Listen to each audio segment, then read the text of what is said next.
আমার পাগল মন ওই মদিনার প্রেমে পড়েছে। আমার পাগল মন ওই মদিনার প্রেমে পড়েছে। ওই মদিনা এই মনকে, ওই মদিনা এই মনকে বন্দি করেছে। আমার পাগল মন ওই মদিনার প্রেমে পড়েছে। আমার পাগল মন ওই মদিনার প্রেমে পড়েছে। জানি না ওই মদিনায় কি আছে মধু, মদিনা মদিনা বলে কান্দি যে শুধু। জানি না ওই মদিনায় কি আছে মধু, মদিনা মদিনা বলে কান্দি যে শুধু। বিশ্ব জগৎ নবীর প্রেমে, বিশ্ব জগৎ নবীর প্রেমে পাগল হয়েছে। আমার পাগল মন ওই মদিনার প্রেমে পড়েছে। আমার পাগল মন ওই মদিনার প্রেমে পড়েছে। আমার ভাই আলোচনা এখানে নয়, ফিরে চলুন। আমি আপনাদের শোনাচ্ছিলাম দয়ার নবী রাসূলুল্লাহকে মহান আল্লাহ পৃথিবীর জমিনে পাঠিয়েছিলেন যেদিন এপ্রিল মাসের 20 অথবা মতান্তরে 22 তারিখে রাসূল পৃথিবীতে যেদিন আগমন করেছিলেন, আল্লাহর নবী মুহাম্মদুর রাসূলুল্লাহ দাদু আব্দুল মুত্তালিবের কাছে সংবাদ দেওয়া হয়েছিল। আল্লাহর হাবিব সাল্লাল্লাহু আলাইহি ওয়াসাল্লাম আমাদের জন্য কত সুন্দর সুন্দর আদর্শ রেখে গিয়েছেন, দুটো একটা মাথায় নেন।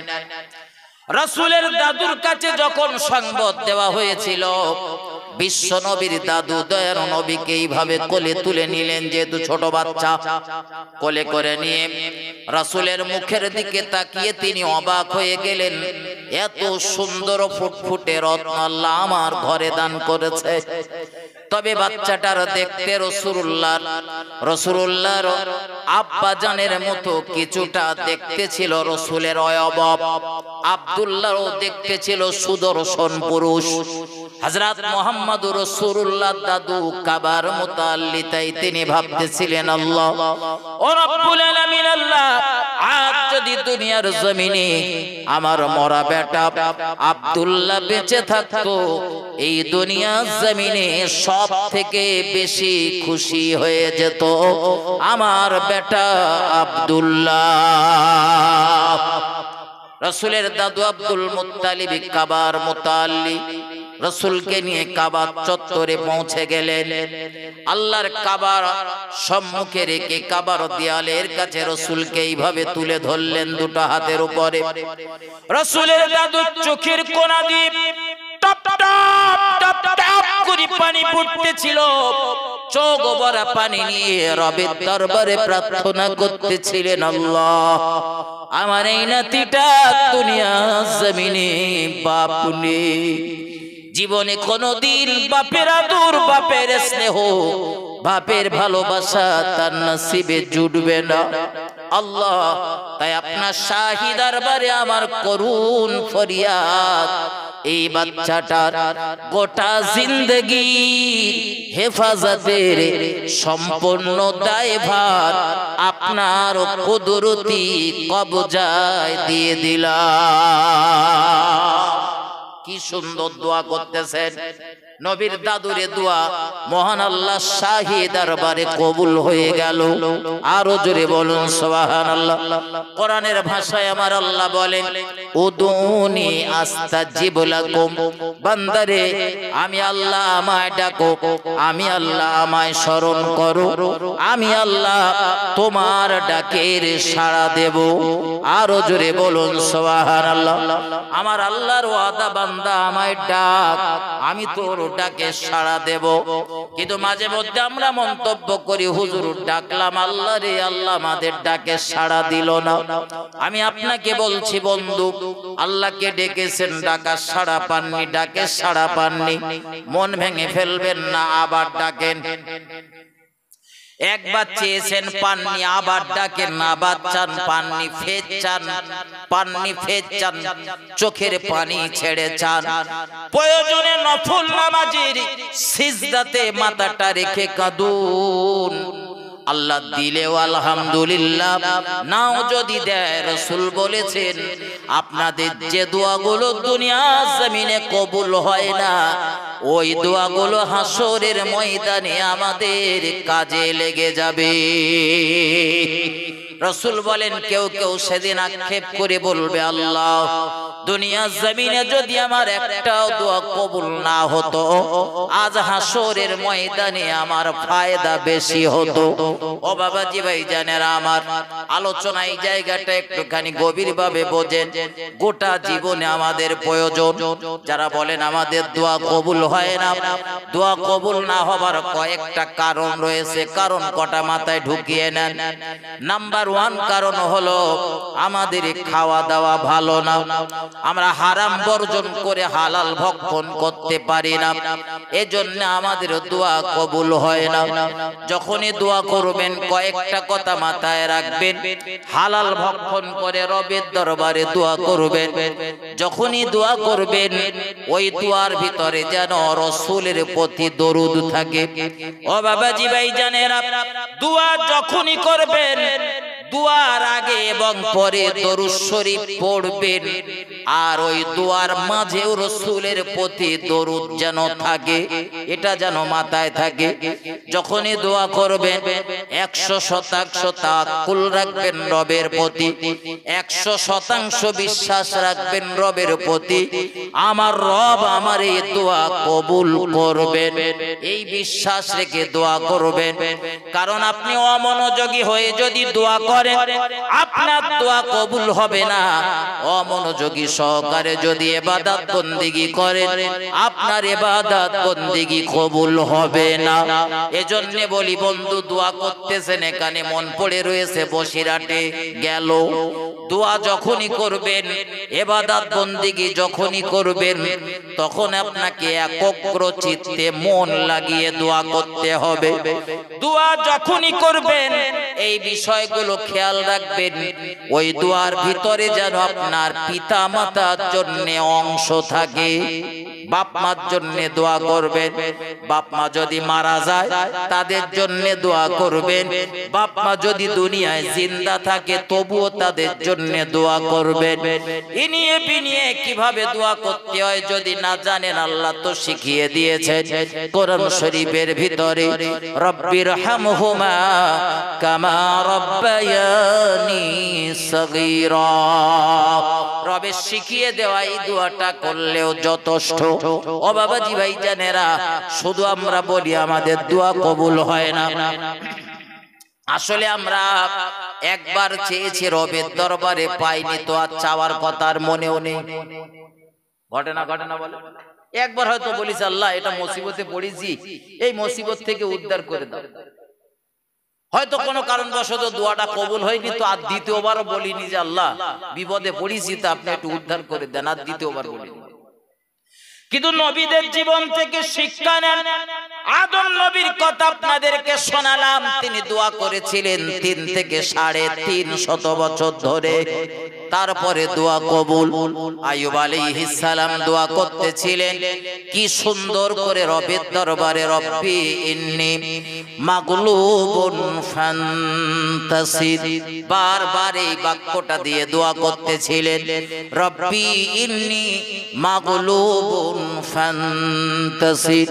মহান আল্লাহ আইয়ুব নবীর এই দোয়াটা কবুল করে নিলেন, আর তারা 18 বছরের অসুস্থতা মহান আল্লাহ শেফায়ে কামেলা দান করলেন।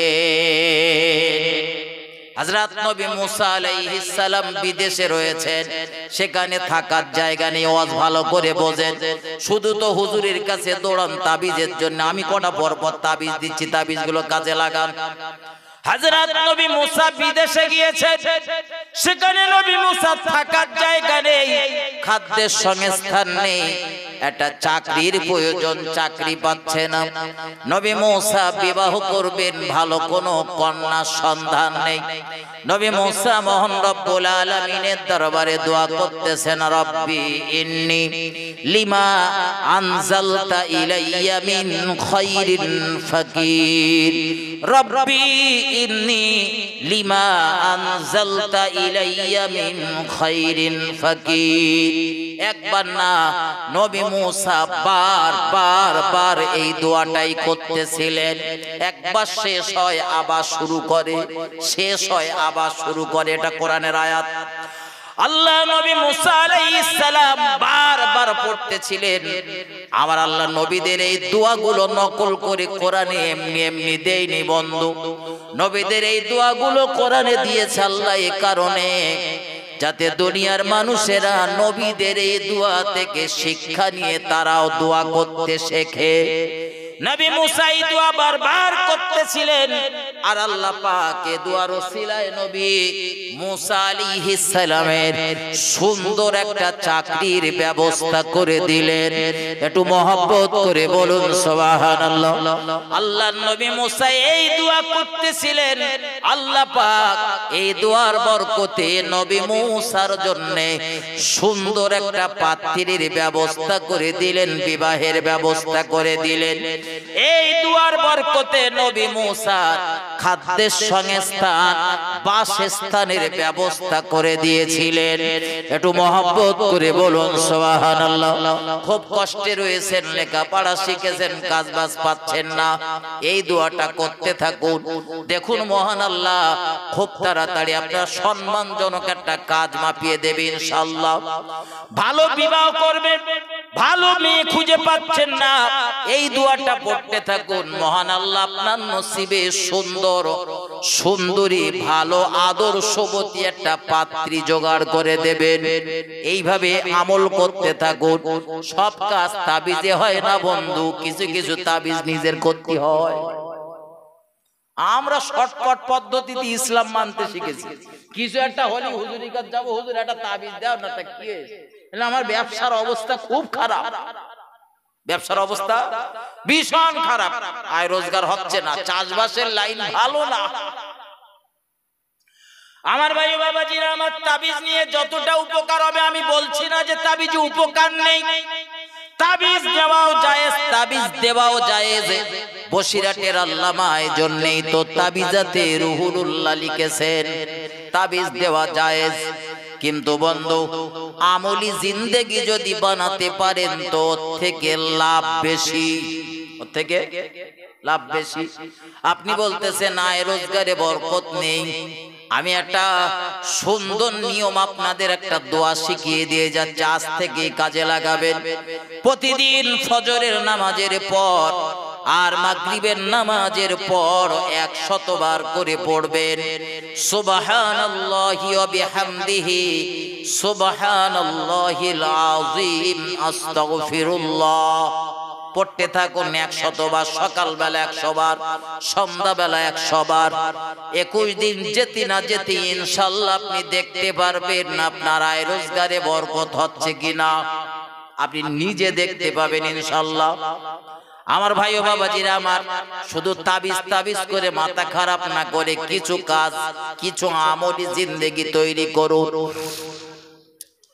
মানুষকে দেখে সালাম দেবে, আয় রোজগারে বরকত নেই, মুসলমানদেরকে দেখে ঘন ঘন সালাম দেবেন। মুরব্বীদের দেখবেন সালাম দেবেন, ছোট বাচ্চাদের দেখবেন সালাম দেবেন, কারণ সালাম দেওয়া সুন্নাহ, সালামের উত্তর দেওয়াটাও হলো ওয়াজিব। সালাম দেবেন। আমার রাসূলুল্লাহর একটা আদর্শ, রাসূলুল্লাহর একটা সুন্নাত আপনার জীবনে বাস্তবে রূপ হোক। এই সালাম দেবেন, ঘুরতে ফিরতে দেখা হলেই মানুষকে সালাম দেন। ও বন্ধু, বাড়িতে যখন ঢুকবেন সালাম দিয়ে ঘরে ঢুকবেন, ঘরে বিবি থাকলেও সালাম দিয়ে ঢুকবেন, ছোট বাচ্চারা থাকলেও ঘরে সালাম দিয়ে ঢুকবেন, যেন লজ্জা করবেন না। আপনার কচি কচি বাচ্চাগুলোরে যদি সালামের প্রচলন আপনি না শেখান তো ওদের শেখাবে কে?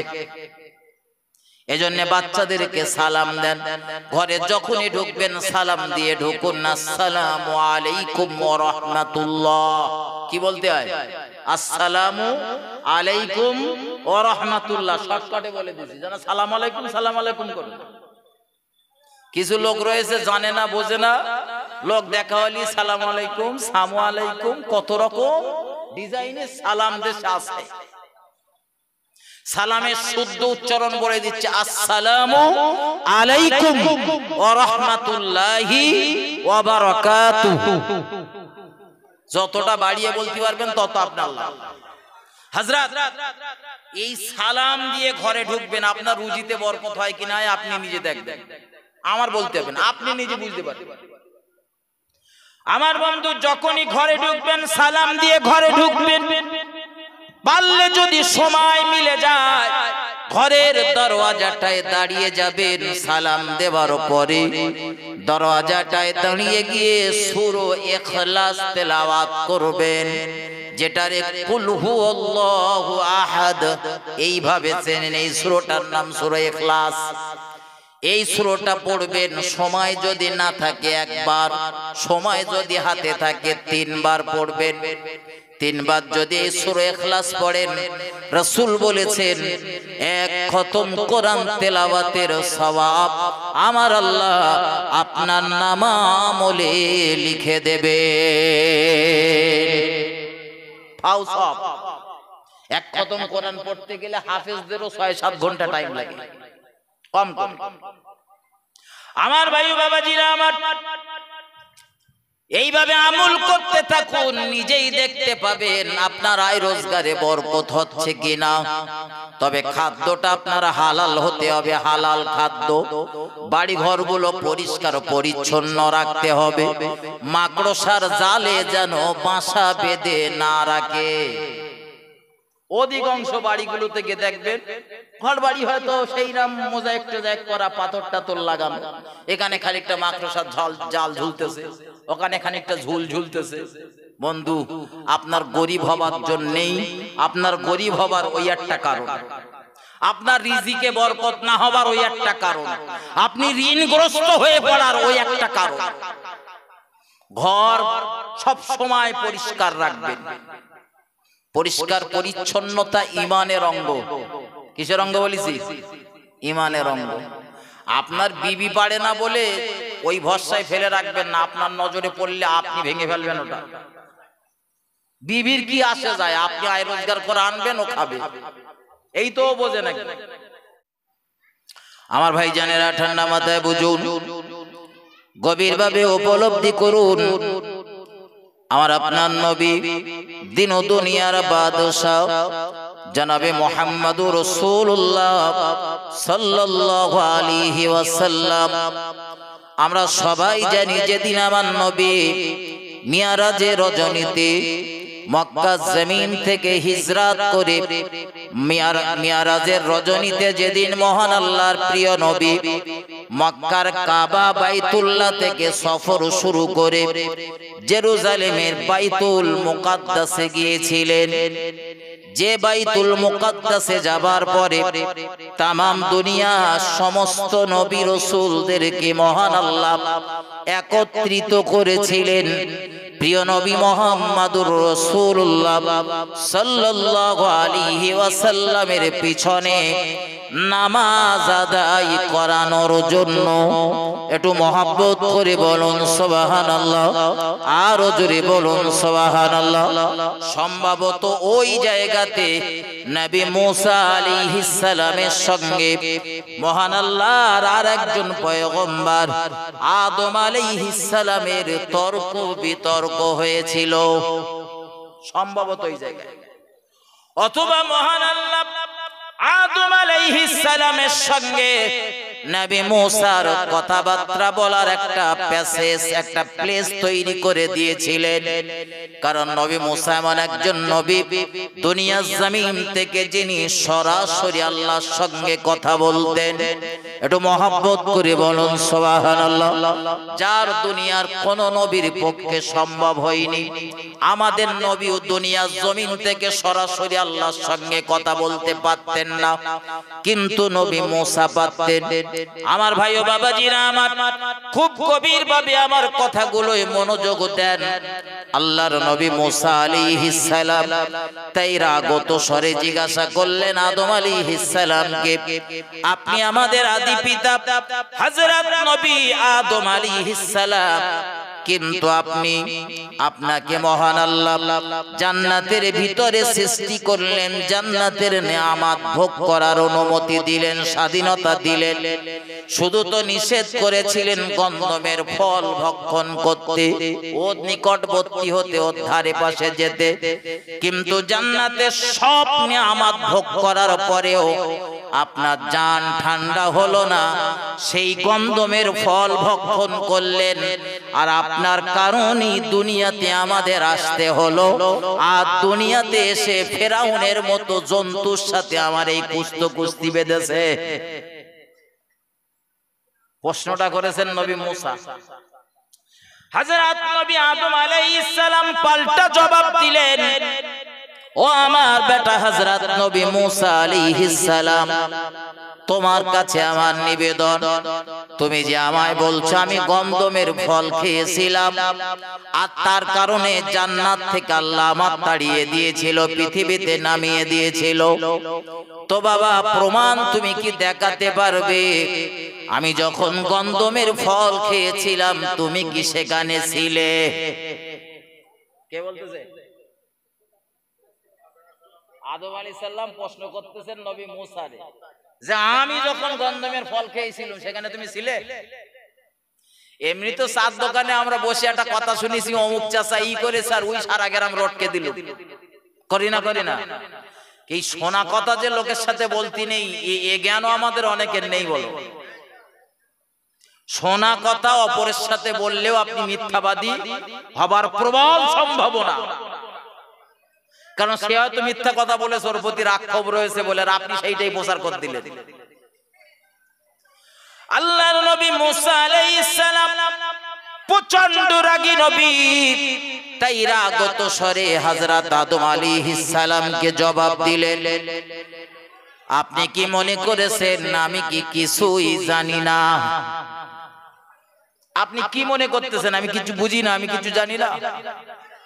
হযরত নবী আদম আলাইহিস সালাম জিজ্ঞাসা করলেন, বাবা মুসা তুমি আমার সম্পর্কে কি জানো, কোথা থেকে জেনেছো? হযরত নবী মুসা আলাইহিস সালাম বলেন, আমি তাওরাত কিতাব থেকে পেয়েছি। কোথা থেকে? আল্লাহর নবী আদম আলাইহিস সালাম পাল্টা প্রশ্ন করলেন, বাবা মুসা তুমি ওই কিতাবের ভিতর থেকে পেয়েছো, কিন্তু একটু বলবে কি ওই কিতাবটা কবে লেখা হয়েছে ওটা তুমি জানো? হযরত নবী মুসা আলাইহিস সালাম বললেন, আমি জানবো না মানে ও কিতাব সম্পর্কে আমি ভালোই জানি। বাবা যদি তুমি জেনে থাকো তো একটু বলো কিতাবটার লেখা কবে? হযরত নবী মুসা আলাইহিস সালাম বলতে লেগেছেন, আব্বা জান হযরত নবী আদম আলাইহিস সালাম আপনার জন্মের 50,000 বছর আগে ওই কিতাবটা লিখিত। নবী আদমের তখন জন্ম হয়েছে, কথা বলেন। নবী মুসা যেই বলেছেন আপনার জন্মের 50,000 বছর আগে ওই কিতাবটা লিখিত, কোন বর্ণনায় রয়েছে 40,000 বছর আগে। হযরত আদম আলাইহিস সালাম পাল্টা প্রশ্ন ছুড়ে দিলেন, ও আল্লাহর পয়গম্বর মুসা আমার জন্মের 50,000 বছর আগে যে কিতাব লিখিত সেই কিতাবে লেখা রয়েছে আদম নবী গন্ধমের ফল খাওয়ার জন্য জান্নাত থেকে বিতাড়িত হয়েছে। আমার তো তখনও জন্ম হয়নি। হয়েছে? জন্ম হয়নি অথচ লিখিত। আদম কি করবে, কি কারণে আদম জান্নাত থেকে বিতাড়িত হবে, সব আল্লাহ লিখে দিয়েছেন। তো এতে আমার অপরাধ কি?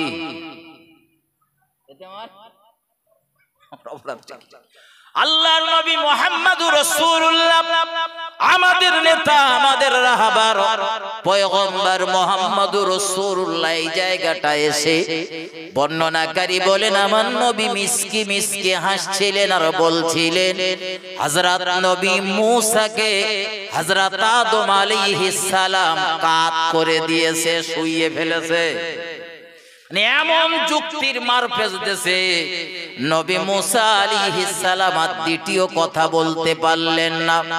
ও বন্ধু, এজন্যই বলেছি নবীদের কোনো ভুল নেই। আল্লাহ পাকের ইচ্ছা যদি না থাকতো, আদম আলাইহিস সালাম কেন পৃথিবীতে আসবেন?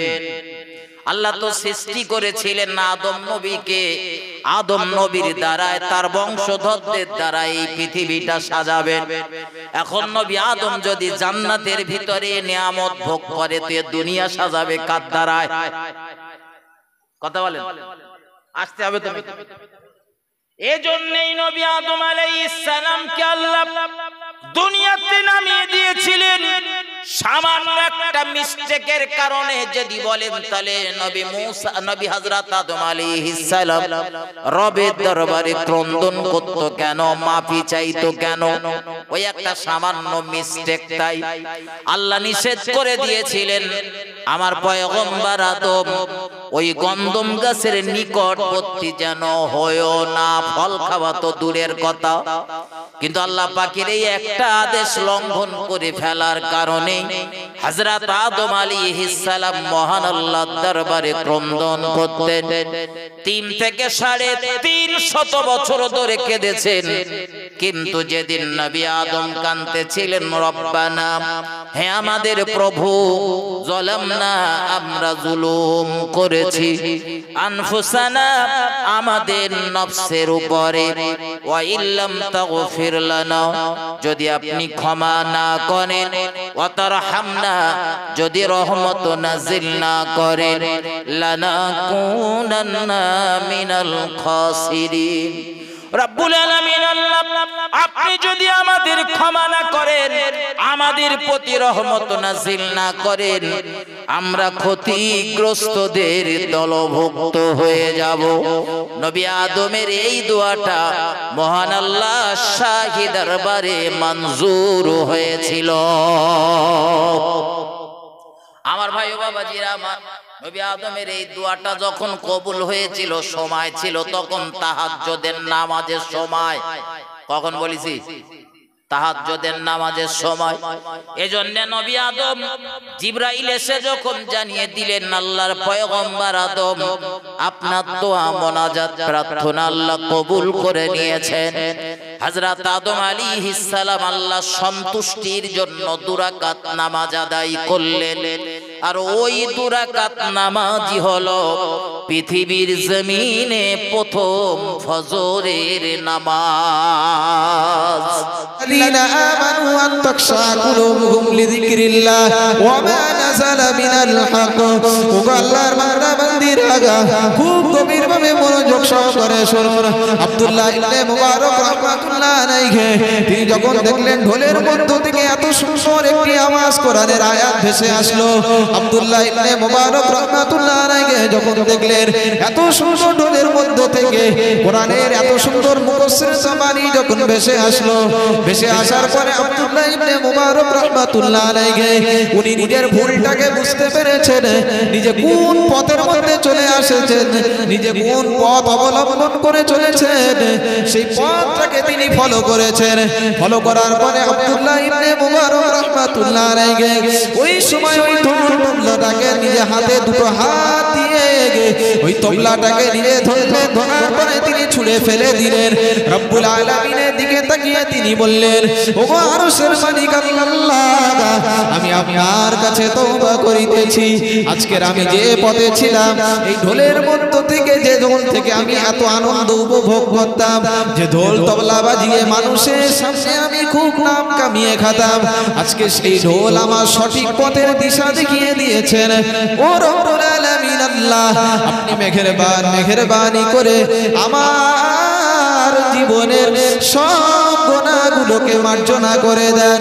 এমনি ভাবে যখন আব্দুল্লাহ ইবনে মুবারক রাহমাতুল্লাহ আলাইহি যখন বারবার তিনি যখন আল্লাহ পাক রব্বুল আলামিনের কাছে ফরিয়াদ করতে থাকেন, আব্দুল্লাহ ইবনে মুবারক রাহমাতুল্লাহ আলাইহির তওবাকে মহান আল্লাহ পাক রব্বুল আলামিন কবুল করে নিয়ে নেওয়ার পরে আমার আল্লাহ পাক রব্বুল আলামিন ওই সময় আব্দুল্লাহ ইবনে মুবারক রাহমাতুল্লাহ আলাইহিকে তিনি এতটা হিদায়াতের পথ তিনি দেখিয়ে দিয়েছেন, ইমাম বুখারী রাহমাতুল্লাহ আলাইহির মতো দাদা হুজুর বেড়ে গিয়েছে।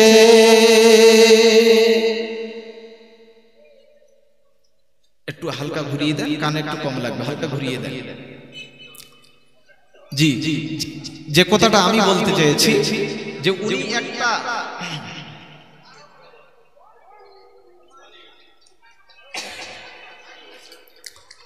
জি আমার দিকে শুনে আমরা ঢোল তবলা বাজাই, কিন্তু আমাদের ঢোল তবলা থেকে ওরকম আওয়াজ আসে বলে মনে হয়? বলে আমরাও তো বাজাই না, আমরা বাজাই তো, আচ্ছা বাজানোর পরে ওর মধ্য থেকে কোনো রকমের আওয়াজ আসে বলে মনে হয়? তাহলে কিভাবে? তারা একটা কোরআনের আয়াত আর আমরা 24 ঘন্টা সব সময় শুনছি যে ইয়া আইয়ুহাল্লাযীনা আমানু কু আনফুসাকুম ওয়া আহলিকুম নারা, বলে আমি বাঁচকি বাপ মার না, ও মরে। আমরা বলি না বলে আমি মরলি বাপ মা, আমি বাঁচকি বাপ মার না, মোটামুটি আমি বেঁচে আসতে পারলে আর একজন মরতেস্তা মর। খুব ভালো করে বুঝেন। আজকের আমি বোঝাতে চাইছি এটাই যে আপনি 5 ওয়াক্ত নামাজি নন, আপনি নামাজি বনে যান। একটুখানি খেয়াল করুন, পাশে আজকের একজন মুরব্বীকে আমরা হারিয়েছি। আমি যদি হারিয়ে যেতাম, মনে করেন আপনিও যদি হারিয়ে যেতেন, কি হতো? মনে করছেন কিছু হবে না, চলেন আগে বাড়েন, বলছি দেখেন কি হয়। আব্দুল্লাহ ইবনে মুবারক রাহমাতুল্লাহ আলাইহি তিনি নিজের জীবন পরিবর্তন করেছেন, আল্লাহর কাছে এত দোয়া চেয়েছেন যে তিনি ইমাম বুখারী রাহমাতুল্লাহ আলাইহির মতো ছাত্রের তিনি দাদা হুজুর হয়ে গেছেন। তাহলে তিনি কতটা ইলম অর্জন করেছেন, আল্লাহ পাক রব্বুল আলামিন তাকে কতটা দ্বীনের জ্ঞান দান করেছেন।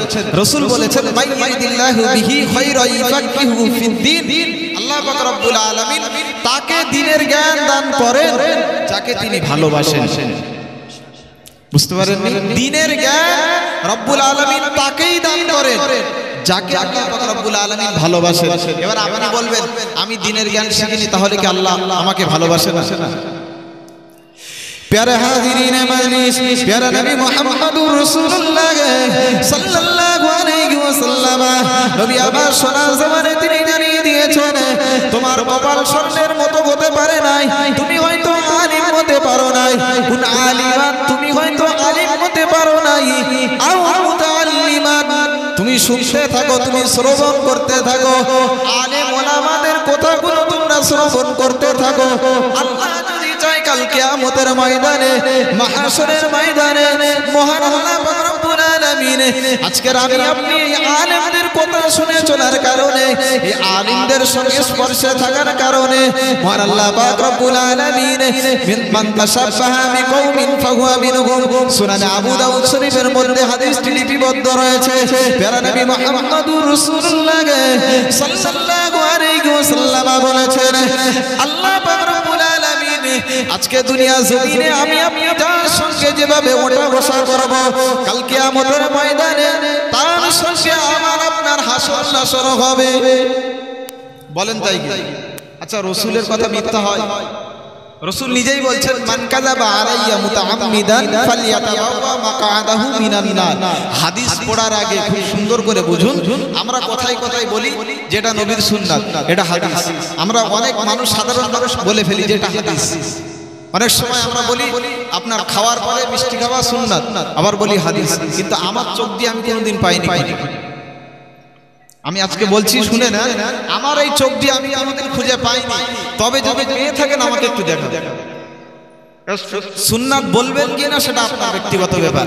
আমি যে হাদিসটা পড়লাম, মান কাযাবা আলাইয়া মুতাআম্মিদান ফালইয়াতাবাওয়া মাকআদাহু মিনান নার, রাসূল বলছেন তোমরা কোনো কথা বলবে আর সেই কথাটাকে বলবে যে আমি রাসূল বলেছি, তাহলে তুমি তোমার নিজের ঠিকানা নিজে জাহান্নামী বানিয়ে নিলে। বুঝতে পারেননি? কোন একটা কথা বললাম, বলে দিলাম এটা রাসূল বলেছে, কি এটা হাদিস বলে দিলাম, সঙ্গে সঙ্গে যদি রাসূল সে কথা না বলে থাকেন তাহলে আপনি কিন্তু কোথাকার ঠিকানা বানিয়ে নিলেন, নিজের ঠিকানা জাহান্নামের ঠিকানা বানিয়ে নিলেন। এবার আপনি বলবেন রাসূলুল্লাহর হাদিস রয়েছে তিন প্রকার, কওলি, ফি'লি আর ইস্তিরারি, তিন রকমের হাদিস রয়েছে। একটা রাসূল বলেছেন আর নিজে করেছেন, আরেকটা হলো তিনি সমর্থন করেছেন। এই তিন রকমের দ্বারা হাদিস গঠিত রয়েছে। চলুন আগের দিকে ফিরে যাই। যে কথা আমি বলছিলাম, আব্দুল্লাহ ইবনে মুবারক রাহমাতুল্লাহ আলাইহি তিনি কোরআনের আয়াত শুনে পরিবর্তন হয়েছে। আরো একজন জবরদস্ত আল্লাহর ওলি এই একই কোরআনের আয়াত শুনে পরিবর্তন হয়েছে। বর্তমান সময়ের যুবকদের এই অন্তত এই কথাটা অবশ্যই শোনা দরকার। আচ্ছা, বাচ্চারা যখন না ঘুমায় তখন কি বলে একটু বলেন? যখন বাচ্চারা ঘুমায় না তখন কি বলেন? মোবাইল ধরিয়ে দেন না কোনো কিছু বলেন যে বাইরে পাগল আছে, শিগগির ঘুমিয়ে যাও না তো পাগল বস্তায় করে তুলে নিয়ে চলে যাবে? যে কোনো একটা কিছু বলা হয় না, হয় না? আর না তো আমরা কি বলি, বাইরে যেও না, বিড়াল আছে কামড় মারবে, তাড়াতাড়ি ঘুমিয়ে পড়ো। আমরা বলি না? বলি না? তো ফুজাইল ইবনে ইয়াস নামক একজন ব্যক্তি এত ডেঞ্জারাস মানুষ ছিলেন যে তাকে যদি মানুষেরা যদি কোনো মহিলা বদমাইশ করতো, খুব ভালো করে বুঝুন, কোনো মহিলা বলুন কোনো বাচ্চা বলুন কেউ যদি বদমাইশি করতো আর সঙ্গে সঙ্গে তাকে যদি বলা হতো আরে খবরদার বদমাইশ করো না, রাস্তা দিয়ে কিন্তু ফুজাইল নামক ব্যক্তি আসছে বলো, সঙ্গে সঙ্গে ঠান্ডা, ওর ওই মালনিতেই কাজ, ওর ওই একটা তাবিজে কাজ কমপ্লিট, অন্য কোনো তাবিজ লাগবে না। সেই সময় বাচ্চারা যত বদমাইশি করুক, একবার যদি বলা গেছে যে ফুজাইল নামক ব্যক্তিটা কিন্তু আসছে, অটোমেটিক ও যা কিছু ছিল সব ভালো হয়ে যাবে। এত সুন্দর তাবিজে কাজ হতো। তা ফুজাইল ইবনে ইয়াস রাহমাতুল্লাহ আলাইহি খুব ভালো করে বুঝুন, এত ডেঞ্জারাস ব্যক্তি ছিলেন, উনি এখন কি করেছেন, উনি এত বদমাইশি করতেন যে রাস্তা দিয়ে কোনো মানুষ যদি যেত আর উনি ছিনতাই করতো না এমন খুব কম হতো। উনি একটা জঙ্গলের একটা রাস্তার আগে, সাধারণত সব রাস্তা তো কম বেশি জঙ্গলের মধ্য দিয়েই হতো, তা আপনার জঙ্গলের মধ্যখানে উনি চুপচাপ মেরে থাকতেন। আর যখনই দেখতো কোনো কাফেলা আসছে, কোনো মানুষজন আসছে, কোনো মুসাফির ব্যক্তিরা আসছে, সঙ্গে সঙ্গে তাদের উপরে হামলা করে তাদের জিনিসগুলো ছিনতাই করে দিত। এত ডেঞ্জারাস ছিলেন। শেষমেশ উনি একজন মহিলা তাকে প্রস্তাব দিয়েছেন। কিসের প্রস্তাব? আচ্ছা, ছেলে মেয়ে কিসের প্রস্তাব? কথা বলতে হবে তো, সব ওবা কেন বলে কি ভালোবাসার প্রস্তাব দিচ্ছে। এখন ফুজাইল ইবনে ইয়াস এমনি তো ডেঞ্জারাস, উনি প্রস্তাব দিয়েছেন আর প্রস্তাব দেওয়ার পরে সে মহিলা সেটা গ্রহণ করে নিয়েছেন। গ্রহণ করে নেওয়ার পরে এমন একটা পর্যায়ে পৌঁছে গেছে যে গ্রহণ করে নেওয়ার পরেও এমন কি তার সঙ্গে শারীরিক বিবাহ বন্ধনে নাই, শারীরিকভাবে নাজায়েজ তরিকায় মিলিত হওয়ার আর কি আকাঙ্ক্ষাও বলে দিয়েছেন যে কোনো অসুবিধা নাই, আসতে পারে। এখন সেই মেয়ের বাড়ি যেতে গেলে পাঁচিল টপকাতে হবে। কি টপকাতে হবে? পাঁচিল টপকে। সাধারণত আপনার ভালো মানুষ গেলে আপনার বাড়িতে যদি আমি যাই তাহলে আপনি কোথা থেকে প্রবেশ করাবেন? গেট দিয়ে। আর যদি আমি রাত্রিবেলা যাই, মনে করেন আপনি যাবেন না, আপনি জানেন না, কেউ জানে না, মনে করেন আমি পাঁচিল টপকেই যাব, আমি অন্য সাইড থেকে ব্যাক লাইট দিয়ে যাব, তা আমাকে হয়তো টপকাতে হবে, আর নাই যেটা অন্য কোনো পথ আমাকে অবলম্বন করতেই হবে, তাই কি না? তো ফুজাইল ইবনে ইয়াস উনি এখন ওই মেয়ের সঙ্গে মিলিত হওয়ার জন্য একটা পথ খুঁজে বার করেছেন, কোনো একটা রং সাইড বার করে যে পাঁচিলের মাথায় উঠেছেন, খুব সুন্দরভাবে পাঁচিলের মাথায় উঠেছেন। আর ফুজাইল ইবনে ইয়াস পাঁচিলের উপরে উঠে খুব কষ্ট করে উঠে আর চুপ করে বসে আছেন, ভাবছেন ওদিকে লাফ মারবো না এদিকে বাড়ি চলে যাবো, এদিকে যাবো না এদিকে যাবো, কোন দিকে যাবো, ওখানে বসে বসে আর ভাবছেন। ওগো আল্লাহর বান্দা বান্দিরা, খুব গভীরভাবে মনোযোগ সহকারে শোনেন। ফুজাইল ইবনে ইয়াস রাহমাতুল্লাহ আলাইহি তিনি পাঁচিলের উপরে বসে বসে তিনি বারবার ভাবছেন আমি কোন দিকে যাব, কোন দিকে যাব, না বাড়ি দিকে আবার পুনরায় ফিরে যাব। ফুজাইল ইবনে ইয়াস রাহমাতুল্লাহ আলাইহি যখন পাঁচিলের উপরে তিনি বসে বসে ভাবছেন, এমন সময় ওনার কাজে গায়েবী আওয়াজ ওনার কানে চলে আসলো। ওনার কানের মধ্যে আওয়াজ চলে আসলো, আলাম ইয়ানিল্লাযীনা আমানু আন তাখশা কুলুবুহুম লিযিকরিল্লাহি ওয়া মা নাযালা মিনাল হক। ও বাবাজি আমার হুযাইর ইবনে ইয়াজ রাহমাতুল্লাহ আলাইহি ওনার কানে যখন বারবার কি আওয়াজ ভেসে আসে, উনি তখন নিজে নিজে মনে মনে ভাবলেন, আমি কোন পথে চলেছি, আমি কোন পথ দিয়ে আমি ঘেটে ঘেটে চলেছি। না, আমার এই পথটা তো ভালো পথ নয়, আমার এই পথটা তো সঠিক পথ হতে পারে না। এই পথটা তো আমি যে পথে চলছি এই পথটা তো রং পথ। হুযাইর ইবনে ইয়াজ রাহমাতুল্লাহ আলাইহি উনি পাঁচিলের উপর থেকে উনি ফিরে বাড়ির দিকে চলে আসলেন। বাড়ির দিকে উনি ফিরে ফিরে চলেছেন। আস্তে আস্তে যখন তিনি জঙ্গলের মাঝখানে চলে গিয়েছেন, দেখলেন গভীর রাত হয়ে গেল। হুযাইর ইবনে ইয়াজ রাহমাতুল্লাহ আলাইহি তিনি জঙ্গলের মধ্যে তিনি রাতটাকে কাটানোর জন্য এক জায়গায় তিনি অবস্থান করেছেন। অপর দিকে একদল মুসাফির ব্যক্তিরা ও জঙ্গলের মধ্যে প্রবেশ করেছে। মুসাফির ব্যক্তিরা ও দেখলো অনেক রাত হয়ে গেছে, তারা ওই একটা জায়গায় তাঁবু গেড়ে সেখানে সকলে একত্রিত হয়ে সতর্ক হয়ে সেখানে মুসাফির ব্যক্তিরা বসে আছেন। এদিকে হুযাইর ইবনে ইয়াজ রাহমাতুল্লাহ আলাইহি তিনিও বসে আছেন অন্য আরেক সাইডে। উনি নিজে কানে শুনতে পাচ্ছেন ওই মুসাফির ব্যক্তিরা একে অপরের সঙ্গে বলা কোয়া করছে, ওরে শোনো শোনো, এই জঙ্গলের রাস্তাটা ভালো নয়, এই রাস্তাতে ভয়ঙ্কর একজন ব্যক্তি রয়েছে যার নাম হলো হুযাইল। ওই ব্যক্তিটি যদি আমাদের এখানে আসে তাহলে আমাদের সামানগুলো সব সে নিয়ে নিবে। হুযাইর ইবনে ইয়াজ রাহমাতুল্লাহ আলাইহি তিনি দেখছেন তারা একে অপরের সঙ্গে এই কথাবার্তা আলাপ আলোচনা করেছেন। ওনার কানে যখন এই আওয়াজটা পৌঁছালো, হুযাইর ইবনে ইয়াজ রাহমাতুল্লাহ আলাইহি ওই সময় রব্বুল আলামিনের কাছে দুটো হাত তুলে বললেন, ও রব্বুল আলামিন আল্লাহ, জীবনে কত গুনাহ করেছি, কত অন্যায় করেছি, কত মানুষের উপরে জুলুম করেছি, কত মানুষের সম্পদগুলো আত্মসাৎ করে খেয়েছি, কত মানুষ আমার ভয়েতে তারা সঠিকভাবে শুতে পারে না, কত মানুষ আমার ভয়েতে তারা সঠিক জিনিসটা সুন্দরভাবে রাস্তা দিয়ে নিয়ে যেতে পারে না। ও রব্বুল আলামিন আল্লাহ, আজকে আপনার এই কোরআনের আয়াত শোনার পরে আমি আপনার রাস্তাতে চলে এসেছি। ও রব্বুল আলামিন আল্লাহ, আমার গুনাহগুলো কি মার্জনা হবে? মহান রব্বুল আলামিনের কাছে বারবার অনুতপ্ত হচ্ছেন। এমন সময় দেখতে পাওয়া যায় হুযাইর ইবনে ইয়াজ রাহমাতুল্লাহ আলাইহি যখন বারবার রব্বুল আলামিনের কাছে ফরিয়াদ করতে থাকলেন, আমার আল্লাহ পাক রব্বুল আলামিন হুযাইর ইবনে ইয়াজ রাহমাতুল্লাহ আলাইহিকে তিনি যেমন তেমন কোনো ব্যক্তি করে দেন নাই। তওবা কবুল করে নেওয়ার পরে দ্বীনের ইলম যেমন ভাবে তিনি অর্জন করেছেন, অর্জন করতে করতে বাতিনি ইলম অর্জন করা শুরু করেছেন, যেটা আমরা বলি তরিকতের দর্শ। ওই বাতিনি ইলম তিনি অর্জন করা শুরু করেছেন। অর্জন করতে করতে পরিপূর্ণভাবে কামিল একজন পীর হয়ে গেলেন। বুঝতে পারেন?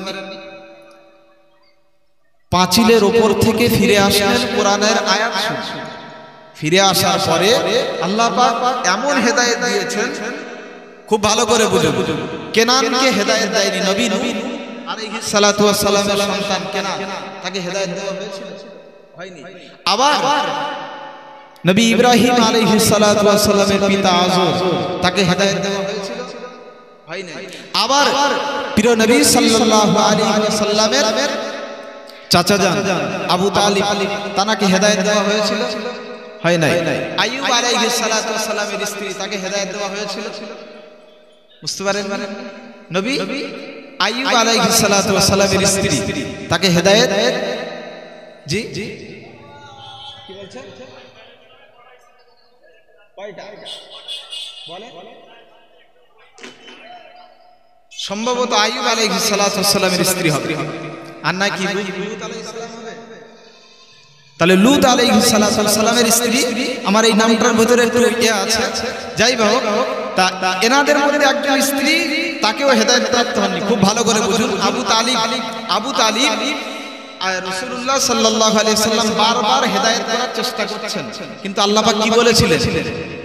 এই বাণী পৌঁছানোর দায়িত্ব কাদের? আচ্ছা আপনি মারা গেলেন ওয়ারিস কে হবে? আপনার ছেলে হবে তো।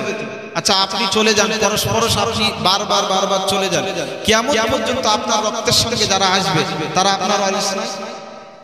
তাহলে রাসূল যেটা বলেছেন আল উলামা ওয়ারাসাতুল আম্বিয়া, তা ওলামারা কি নবীদের ওয়ারিস নয়? আচ্ছা ওলামাদের তাহলে যে কাজটা দিয়েছেন এই কাজটা কি কাজ একটু বলবেন? ওলামারা কি শুধু আপনারা নিমন্ত্রণ করবে আর তারা শুধু খাবে আর শুধু বলে আসবে যে ভাই নামাজ পড়ো, এতটুকুই কাজ?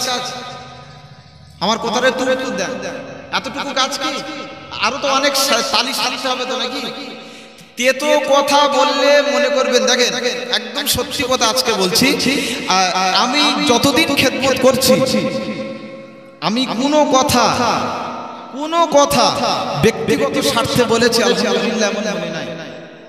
কেন বলেছি? হয়তো মনে করেন আমি যদি সুদখোরের বিরুদ্ধে বলেছি তো সুদখোর মরে যাওয়ার পরে সেবে যে আমাকে শুধু বলেছিলেন, আমাকে ঠেঙিয়ে যদি ভালো করতো তাও মনে হয় ভালো হতো, নাকি ভুল বললাম?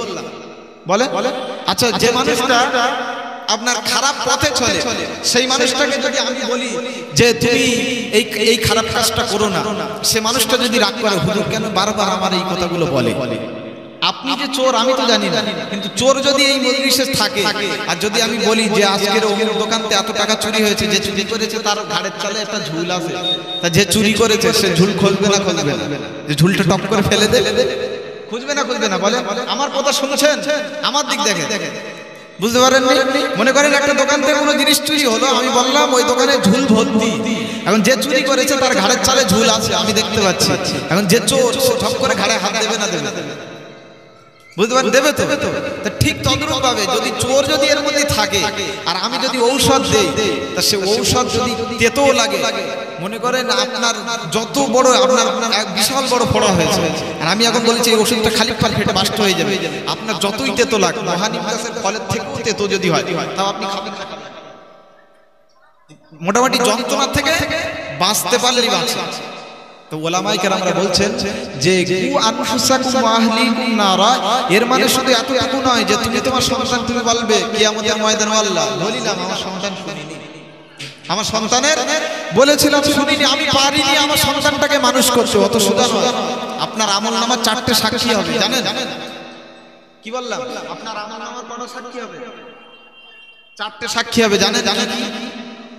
শর্টে বলবো না, একটু খুলে বলে শোনেন। প্রথম নাম্বার সাক্ষী, একদম প্রথম নাম্বার সাক্ষী আপনার নিজের আমলনামা হবে। কে বলছে? কোরআন বলছে।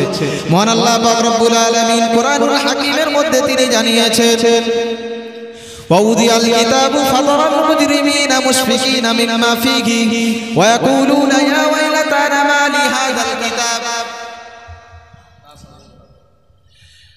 وَوُضِعَ الْكِتَابُ فَتَرَى الْمُجْرِمِينَ مُشْفِقِينَ مِمَّا فِيهِ وَيَقُولُونَ يَا وَيْلَتَنَا مَا لِهَذَا الْكِتَابِ لَا يُغَادِرُ صَغِيرَةً وَلَا كَبِيرَةً إِلَّا أَحْصَاهَا। ও বাবাজিরা ভাইরা আমার আপনার যত আমলনামা যা কিছু আপনি তৈরি করেছি, মহান আল্লাহ তিনি বলে দিয়েছেন সূরা কাহাফের 50 নম্বর আয়াত খুলে দেখবেন। সূরা কাহাফ প্রত্যেক শুক্রবারের সকালের সময় আমি তেলাওয়াত করি। ওই সূরা কাহাফের মধ্যে মহান আল্লাহ পাক রব্বুল আলামিন বলেছেন ওয়াউদিয়াল কিতাবু ফাতারাল মুজরিমিনা মুশফিকিনা, আমার বান্দাদের সামনে যখন ওয়াজাদু মা আমিলু হাদিরা, তাদের আমলনামাগুলো যখন পেশ করা হবে তারা তাদের আমলনামাগুলো দেখে তাদের চোখগুলো আকাশের মতো বড় হয়ে যাবে। কেন বড় হবে বলেন? কেন বড় হবে? আকাশের মতো বড় হবে মানে সত্যি সত্যি অত বড় হবে না, চোখগুলো চড়ক গাছে উঠে যাবে যারে বলে। কেন উঠে যাবে? যে ছোট লা ইগাদিরু সাগীরাতান ওয়ালা কাবীরাতান ইল্লা আহসাহা, এতে তো ছোট গুনাহও বাদ দেয় নাই, বড় গুনাহও বাদ দেয় নাই। কেমন আমলনামা আমার সামনে হাজির করা হলো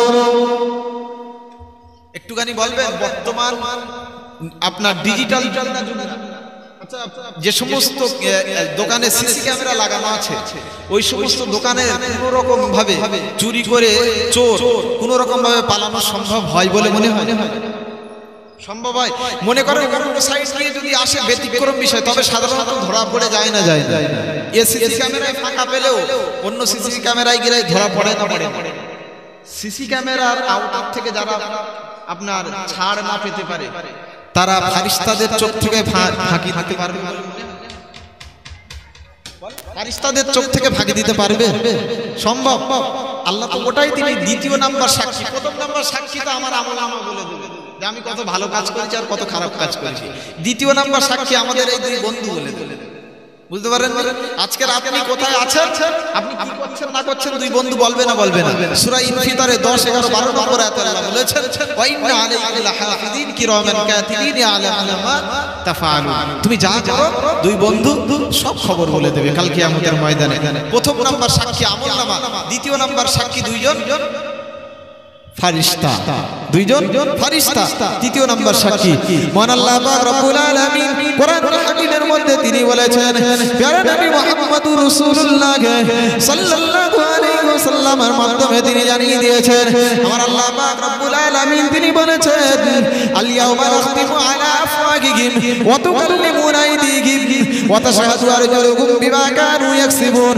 ও বাবাদিরা ভাইরা আমার, খুব সুন্দরভাবে শুনুন, ওয়াজটাকে খুব সুন্দরভাবে বুঝে নেন। তিন নাম্বার আমার আপনার আমলনামার সাক্ষী হবে সূরা ইয়াসিনের মধ্যে মহান আল্লাহ পাক রব্বুল আলামিন তিনি বলেছেন সূরা ইয়াসিনের 79 নম্বর আয়াতে আল্লাহ পাক রব্বুল আলামিন তিনি জানিয়ে দিয়েছেন আল ইয়াউমা নাখতিমু আলা আফওয়াহিহিম ওয়া তুকাল্লিমুনা আইদিহিম। কাল কিয়ামতের ময়দানে, মাহশরের ময়দানে কঠিন দিনেতে যেদিন সূর্য আমার আপনার কাছে চলে আসবে, সেই কঠিন মুহূর্তে ফুলসিরাতকে দেখার পরে বেদিনেরা কাফেরেরা মহান রব্বুল আলামিনকে বলবেন ও রব্বুল আলামিন আল্লাহ দুনিয়া জমিনে আমরা চলাফেরা করেছি, দুনিয়া জমিনে আমরা ঘোরাফেরা করেছি, রব্বুল আলামিন আল্লাহ আমরা তো কোনো গুনাহ করি নাই, আমরা তো কোনো শিরক করি নাই, আমরা কারোর সঙ্গে আপনাকে শরীক করি নাই। কাফেরেরা মহান রব্বুল আলামিনকে বারবার এই কথা বলতে যখন থাকবেন আমার আল্লাহ পাক রব্বুল আলামিন ওই সমস্ত বেদিনদেরকে লক্ষ্য করে তিনি বলেছেন আল ইয়াউমা নাখতিমু আলা আফওয়াহিহিম ওয়া তুকাল্লিমুনা আইদিহিম। বারবার আমি যখন ওদেরকে জিজ্ঞাসা করব, বারবার ওরা আমার সামনে মিথ্যা কথা বলবে, তখন আমি আল্লাহ পাক রব্বুল আলামিন আল ইয়াউমা নাখতিমু তাদের মুখেতে আমি মোহর লাগিয়ে দেব। মুখেতে মোহর লাগিয়ে দেওয়ার পরে ওয়া তুকাল্লিমুনা আইদিহিম, আইদিহিম শব্দের অর্থ হলো হাত, ওয়া তুকাল্লিমুন কাল্লামা ইউকাল্লিমু, এই কালাম শব্দের অর্থ হলো কথা। আমার আপনার হাত সেই সময় কথা বলে দেবে। এই হাত দ্বারা কতজন মানুষকে আপনি প্রহার করেছেন, এই হাত দ্বারা আপনি কতজন মানুষকে প্রতিঘাত করেছেন, এই হাত দ্বারা কত মানুষকে আপনি আঘাত দিয়েছেন, এই হাত দ্বারা কত মানুষের কষ্ট দিয়েছেন, সেই দিন এই হাত সব কিছু আপনার খুলে বলে দেবে। অতুকাল্লিমুনা আইদিহিম, হাত বলে দেবে। আচ্ছা, হাত বলে দেবে মানে পা চুপ করে থাকবে বলে মনে হয়? ওয়াতাশহাদু আরজুলুহুম, আল্লাহ বললেন এরপরে সাক্ষী দেবে পা। চিন্তা করো না, হাত তো বলো, হাতের গল্প যখন শেষ পা বলবে। আর সূরা হামিম সেজদার 20 নম্বর আয়াতে আল্লাহ পাক রব্বুল আলামিন বলছেন যে কানও বলে দেবে। কানে গান শোনা খবর আছে, চোখ দিয়ে দেখবেন সেটাও বলে দেবে। সূরা হামিম সেজদার 20 নম্বর আয়াতে আল্লাহ পাক রব্বুল আলামিন এগুলো বিস্তারিতভাবে তিনি আলোচনা করে বলে দিয়েছেন। তাহলে বলুন, আপনি যে অঙ্গ প্রত্যঙ্গ আপনার শরীরে যা অঙ্গ প্রত্যঙ্গগুলো আছে সব যখন আপনার বিরুদ্ধে সাক্ষী দেবে, আজকের এই হাতটা যদি আমার এই হাতে অসুস্থ হয়ে যায়, আমি এর ট্রিটমেন্ট করব তো? কিয়ামতের ময়দানে আল্লাহ পাক রব্বুল আলামিন বলছেন যে এই হাতকে লক্ষ্য করে তখন বলবে আরে হাত, আমি তুই অসুস্থ হলে আমি তোকে কত সুন্দরভাবে ট্রিটমেন্ট করে সুস্থ করেছি, আজকে তুই আমার বিরুদ্ধে সাক্ষী দিলি। বুঝতে পারেন? কান অসুস্থ হয়ে পড়লে আমরা ডাক্তারের কাছে যাই না। কান সেদিন যখন সাক্ষী দেবে তখন কানকে লক্ষ্য করে আমি আপনি বলবো আরে কান, তুমি সেদিন অসুস্থ হয়েছিলে, আমি তোমাকে মেরামত করেছিলাম, আজকে তুমি বলে দিলে। ওগো আল্লাহর বান্দা বান্দিরা, খুব গভীর মনোযোগ সহকারে শুনেন। আজকের আমার আপনার হাত আপনার কাল কিয়ামতের ময়দানে আপনার বিরুদ্ধে যখন সাক্ষী দেবে, আপনার কান যখন আপনার বিরুদ্ধে সাক্ষী দেবে, যখন আপনি কানকে লক্ষ্য করে বারবার একই কথা যখন বলতে থাকবেন, এই হাত, এই কান, এই জবান, এই পাগুলো, আমার আপনার শরীরের অঙ্গ প্রত্যঙ্গগুলো ওই সময় আমাকে আপনাকে লক্ষ্য করে বলবে ওগো আল্লাহর বান্দা, তুমি ভালো করে শোনো যে আল্লাহ পাক রব্বুল আলামিন তোমার জবান দিয়ে বলার ক্ষমতা দিয়েছিল, যে আল্লাহ পাক রব্বুল আলামিন তোমার জবান দিয়ে কথা বলার ক্ষমতা দিয়েছিল, ওই আল্লাহ পাক রব্বুল আলামিন আমি হাত আমাকে বলার আদেশ করে দিয়েছে। বুঝতে পারেন? হাতকে বলার, আচ্ছা আল্লাহ যদি বলে যে হাত তুই কথা বল, আমার আপনার ক্ষমতা আছে যে আমার আপনার ক্ষমতা আছে যে হাত ক্ষমতা আছে বলে মনে হয়? তাহলে কোনো লাইন আছে, ভাষার কোনো লাইন আছে? প্রথম নাম্বার কি বলেছি? সাক্ষী দেবে কে? আমার আপনার খাতা, তার মানে আমলনামা। দ্বিতীয় নম্বরে কে সাক্ষী দেবে বলেছি? দুইজন বন্ধু। তৃতীয় নম্বরে সাক্ষী দেবে কে? তৃতীয় নাম্বার বুঝতে পারেননি কে সাক্ষী দেবে? আমাদের শরীরের অঙ্গ প্রত্যঙ্গ। তাহলে আর বাকি কিছু আছে আমার আপনার থেকে? আছে না? নেই? আপনি দেখতে পাননি? আল্লাহ বলে দিচ্ছেন বাকি আছে। কি বাকি আছে? মহান আল্লাহ পাক রব্বুল আলামিন কোরআনুল হাকিমের মধ্যে সূরা জিলজালের 3 ও 4 নম্বর আয়াতে আল্লাহ পাক রব্বুল আলামিন বললেন, ইয়াউমাইযিন তুহাদ্দিসু আখবারাহা বিআন্না রাব্বাকা ওয়াহালাহা। ও বাবাজিরা, ভাইরা আমার, খুব গভীর মনোযোগ সহকারে শুনেন।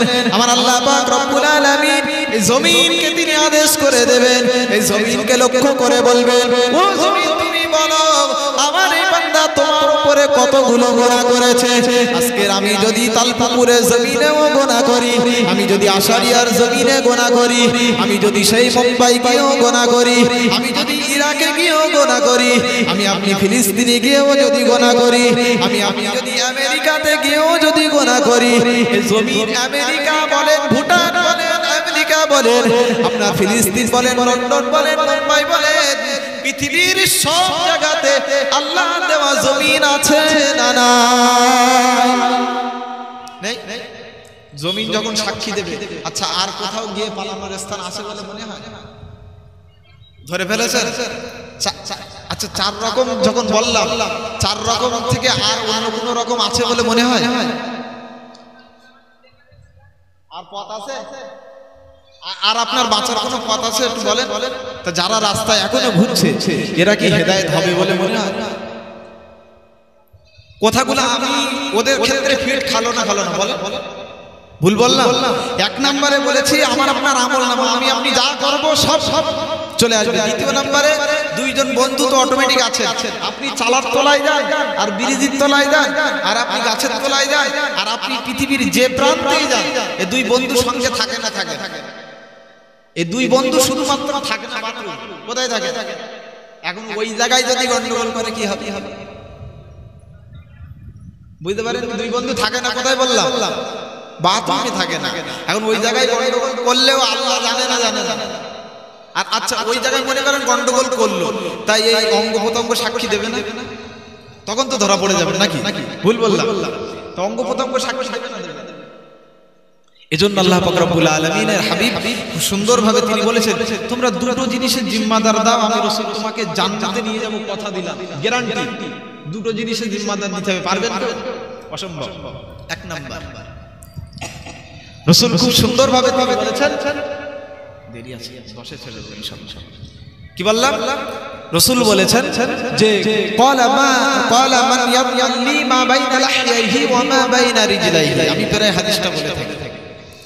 1 নাম্বার, মান ইয়ালি মা বাইনা লাহইহি, আপনার দুই চাওয়ালের বস্তু জবান। আচ্ছা জিভ কেউ কন্ট্রোল করে? যারা চার দোকানে বসে তাদের জিভ কন্ট্রোল হয়? আমি ডাইরেক্ট বলছি, যারা চায়ের দোকানে বসে তাদের জিভ কন্ট্রোল হয়? আচ্ছা দ্বিতীয় নাম্বার, রাসূল বললেন ওয়ামা বাইনা রিজলাইহি, এবং দ্বিতীয় নম্বরে বলছেন তোমার দুই পায়ের মাঝখানের বস্তু লজ্জাস্থান। আচ্ছা যার যখন ক্ষমতা থাকে, যখন কারো যৌবন পরিপূর্ণ থাকে, সে খানা কবর কিছু মানে বলে মনে হয়? যখন একজন প্রেমিক আর একজন প্রেমিকের সঙ্গে দেখা করে, তখন যদি বলে আমার বাড়ির পিছনে কবর আছে কি সাইডে কবর আছে, তখন ও পিছনে কবরের ভয় করে বলে মনে হয়? মনে হয় কবরের ভিতরে চোর কবরের ভিতরে ঢুকে সেরকম খবর জানা নেই? শোনেননি আপনারা? বলেন, শুনেছেন তো? মানুষ আপনার যখন জাহানের ভয় করে আর যখন যৌবন যখন থাকে, তখন খানা কুল বলে কিছুই মানে না। তাই রাসূল বলছেন দুটো জিনিসের জিম্মাদার দাও, জবান আপনার লজ্জার স্থান। জবান দিয়ে চিটিংবাজি বন্ধ করেন, জবান দিয়ে মিথ্যা কথা বলা বন্ধ করেন। মিথ্যা কথা বললে শুনবেন কি হয়? মিথ্যা কথা, মিথ্যা কথা আপনি গীবত করবেন ওটা পরের কথা, কিন্তু মিথ্যা কথা বললে কি হয় শুধু আপনি শুনে নেন। মনে করেন আপনি মিথ্যা কথা বলছেন, মিথ্যা কথা বললে আল্লাহ পাক রব্বুল আলামিন এতটা নারাজ হন, এতটা নারাজ হন যে আমার আপনার কাছে সংরক্ষণকারী ফেরেশতাকে নজর দূরে করে দেন। তার মানে আমি আপনি ফেরেশতা ছাড়াই থাকি, আর যে মানুষটা ফারিস্তা ছাড়া থাকে সে আল্লাহর ভালো বান্দা। বুঝতে পারেননি? আল্লাহর ফারিস্তা আমার আপনার ফারিস্তা, আমরা জানি ফারিস্তা সবসময় দুটো থাকে, কিন্তু হাদিসের বিবরণ অনুযায়ী ফারিস্তা আমার আপনার কাছে কটা থাকে জানেন? চারটে থাকে। কটা থাকে? বুঝতে পারেননি? চারটে থাকে। শুনেননি? হাদিসে এসেছে, হাদিসে বিবরণ দিচ্ছে চারটে ফারিস্তা থাকে। আপনার দুইজন তো অটোমেটিক থাকে, আরেকজন ফারিস্তাকে আল্লাহ রাব্বুল আলামিন সকালবেলা পাঠিয়ে দেন, সন্ধ্যা পর্যন্ত তাকে ডিউটি দেন।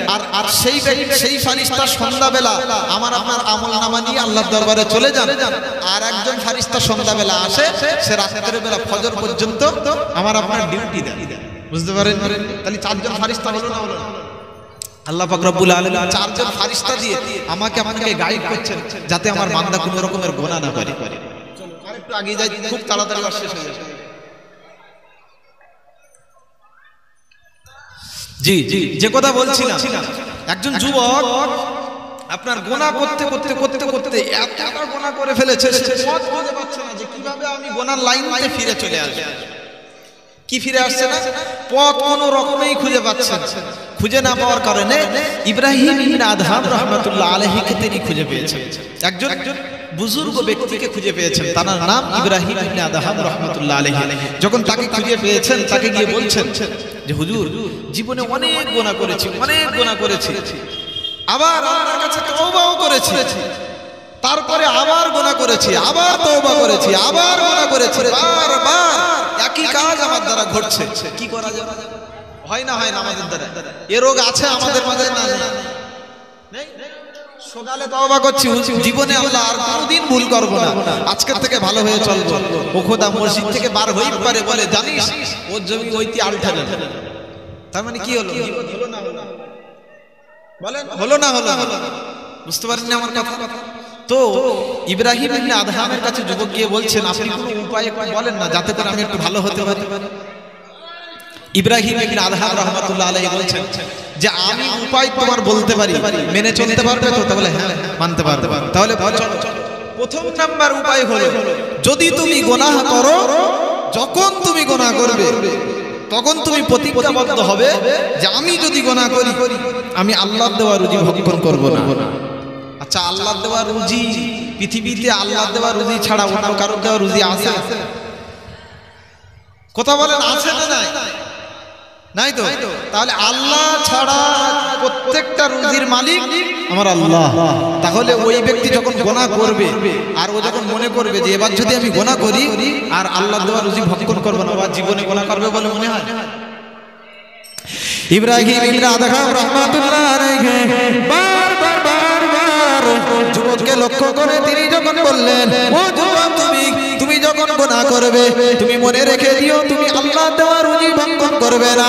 ইব্রাহিম ইবনে আদহাম রাহমাতুল্লাহ আলাইহি যখন প্রথম শর্ত এটা দিলেন, ওই সময় ওই বান্দা, ওই সময় ওই যুবক ইব্রাহিম ইবনে আদহাম রাহমাতুল্লাহ আলাইহিকে বললেন, হুজুর আমি বুঝেছি, দ্বিতীয় নাম্বার উপায় আপনি একটু আমাকে বলুন।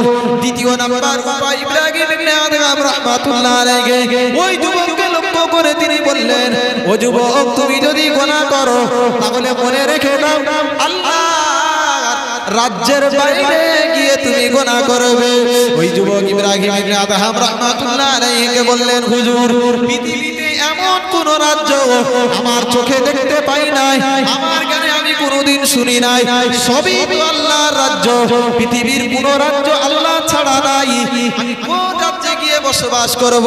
ইব্রাহিম ইবনে আদহাম রাহমাতুল্লাহ আলাইহি ওই সময় যুবক যখন কথা বলল, ইব্রাহিম ইবনে আদহাম রাহমাতুল্লাহ আলাইহি যুবককে লক্ষ্য করে বললেন, তুমি আল্লাহর দেওয়া রুজি খাবে, আবার আল্লাহর রাজ্যে বসবাস করবে, আবার আল্লাহর নাফরমানি করে বেড়াবে।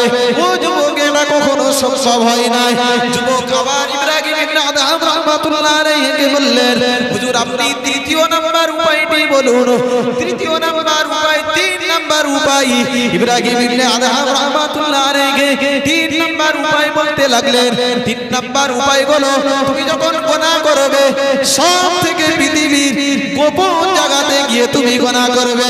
ইব্রাহিম ইবনে আদহাম রাহমাতুল্লাহ আলাইহি যখন যুবককে লক্ষ্য করে কথা বললেন, ইব্রাহিম ইবনে আদহাম রাহমাতুল্লাহ আলাইহি ওই সময় যুবক রিপিট করে বললেন, হুজুর এমন কোন গোপন জায়গা আছে যে গোপন জায়গায় গিয়ে আমি গুনাহ করব আর আমার প্রভু জানতে পারবে না?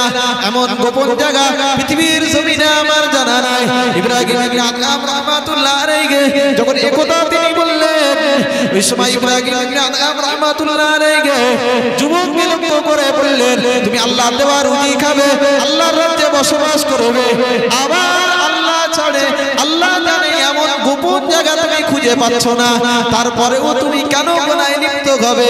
ইব্রাহিম ইবনে আদহাম রাহমাতুল্লাহ আলাইহি যুবক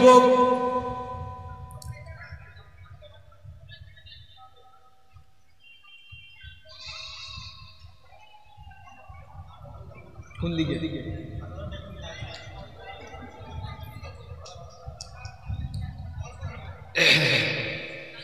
হয়ে গেছে? আচ্ছা জি জি দুরূদ শরীফ পড়েন। আল্লাহুম্মা সাল্লি আলা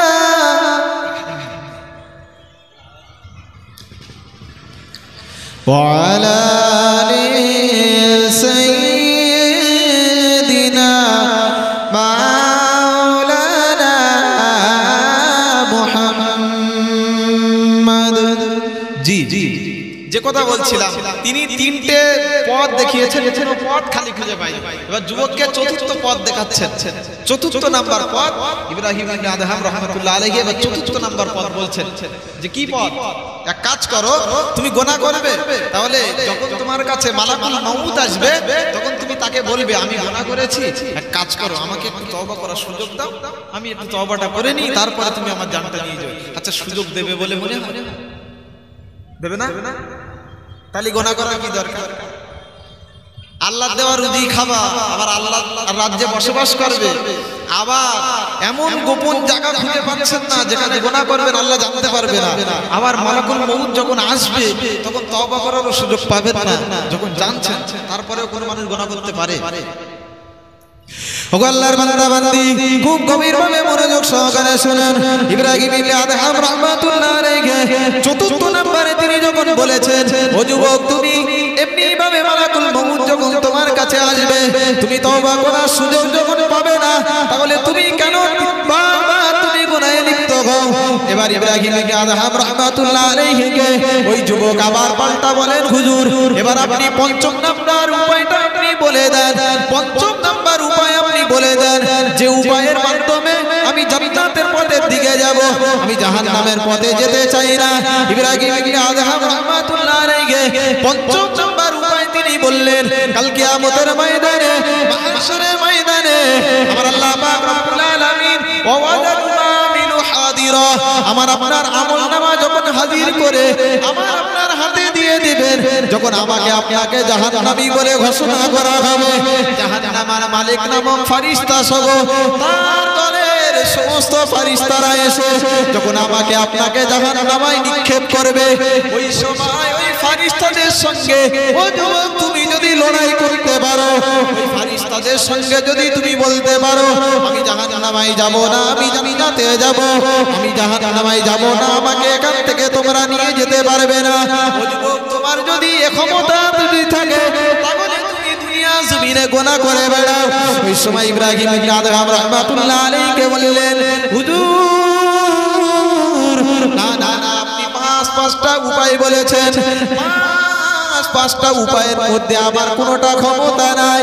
ইব্রাহিম ইবনে আদহাম রাহমাতুল্লাহ আলাইহি ওই সময় যুবককে লক্ষ্য করে বললেন, তুমি আল্লাহ দেওয়া রুজি ভক্ষণ করবে, গুনাহ পরিত্যাগ করতে পারবে না, তুমি আল্লাহর রাজ্যে বসবাস করবে, আবার তুমি গুনাহ পরিত্যাগ করতে পারবে না, আবার তুমি এমন গোপন জায়গা খুঁজে পাও না যেখানে তুমি গুনাহ করবে রব্বে কারীম জানতে পারবে না।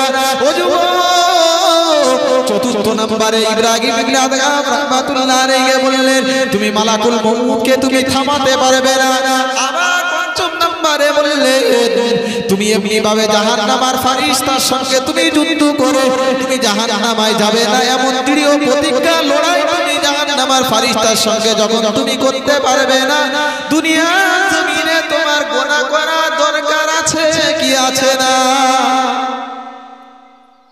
বলেন পাঁচটা উপায়, বলেন পাঁচটা উপায় কোনটা আপনি মানতে পারছেন না, আপনি সবটাই ফেল, তাহলে গুনাহ করার কোনো প্রয়োজন আছে? হ্যাঁ, এই ছেড়ে দিচ্ছি আমি, এই শেষ। আমার কথাটা বুঝতে পেরেছেন? এবার বলেন তাহলে কি হবে? কোনো উপায় যখন খুঁজে পাচ্ছেন না, তাহলে আপনাকে কি করা দরকার? বলেন। যে সমস্ত যুবক ভাইয়েরা আছেন সকলের কাছে একটাই অনুরোধ, আল্লাহ পাক রব্বুল আলামিন আমাদেরকে তিনি পাঠিয়েছেন কিসের জন্য? নামাজের জন্য। একটু নামাজ পড়েন, আর বিশেষ করে বিক্ষিপ্তভাবে ঘোরাফেরা ভীষণ খারাপ। সত্যিকারের কথা, আমি এই 2 বছর মতন হতে চললো, আমি আমার মজলিসে এত সুন্দর লোক আলহামদুলিল্লাহ আমি প্রথম পেয়েছি। নিজের আরো মনে হচ্ছে আরো কিছু বলি, কিন্তু সময় নেই। এইরকম মজলিস আমি পাই না। কেন বলেন? বলি সাধারণত নেওয়ার মতো জায়গাতে থাকতে হবে নাকি? হদ্দম পানি দিচ্ছি, যদি পানি নেওয়ার লোক না থাকে তা অপচয় হবে না? হবে, অপচয় হবে। এখন বারবার যদি আমি দিতেই থাকি, আর যদি আমার কাছে একই কথা আমি মসজিদে বায়ান করি, মাসলা বলে দিই স্পষ্ট ভাবে, আবার সেই মাসলা আবার আমার সঙ্গে স্পেশাল ভাবে জিজ্ঞাসা করে, তখন আমি কি বুঝবো? আপনি আমার বায়ান শোনেন না শোনেন? কি বুঝবো বলেন? তখন মনে হবে আমার বায়ান সব ছাদের উপরে চলে যাচ্ছে, আর নাই আমার বায়ানের সময় হাজিরা দেয় না। দুটোর মধ্যে যে কোনো একটা হচ্ছে। না না, একদম সময় নেই। আমার মসজিদ আমার জামাতে সময় হয়ে গেছে। আল্লাহ পাক রব্বুল আলামিন দোয়া করবেন, আল্লাহ পাক আমাকে যেন দ্বীনের খাদিম হিসেবে কবুল করেন। আমিও সকলের জন্য দোয়া করি।